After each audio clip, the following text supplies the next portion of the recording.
Hello everyone. Today, we're going to explore 5 common software architectural patterns, the fundamental blueprints that shape how software systems are built and organized. Whether you're a developer, architect, or just curious about software design, this quick overview will give you a solid understanding. Let's dive in. First up, monolithic architecture. All components, UI, business logic, data access, are bundled into a single, unified application. Pros: simple to develop at first, easy to deploy initially. Cons: can become unwieldy as it grows, difficult to scale or update parts independently. Think of it like a big all-in-one cake. You get everything together, but changing one ingredient affects the whole cake. Next, microservices architecture. Breaks down the application into small, independent services, each responsible for a specific feature.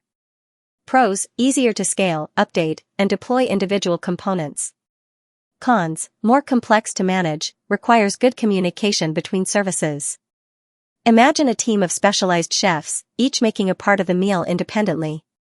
Third, we have client-server architecture.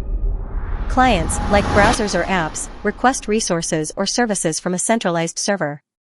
Pros: centralized data management, easier to update.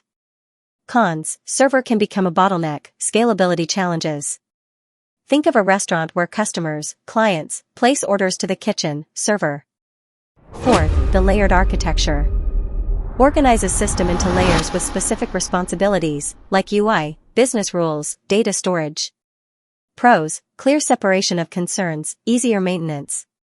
Cons: can introduce latency, less flexible if layers are tightly coupled. Picture an onion, each layer wraps around the next, providing structure. Finally, event-driven architecture. Components communicate through events or messages, reacting asynchronously.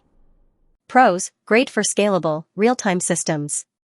Cons: hard to trace flow, complex debugging. Think of a notification system. When something happens, all interested parties are alerted. And there you have it, 5 common software architectural patterns in a nutshell. Monolithic, microservices, client-server, layered, event-driven. Each pattern has its strengths and trade-offs, and choosing the right one depends on your project needs. Thanks for watching. Don't forget to like and subscribe for more tech insights.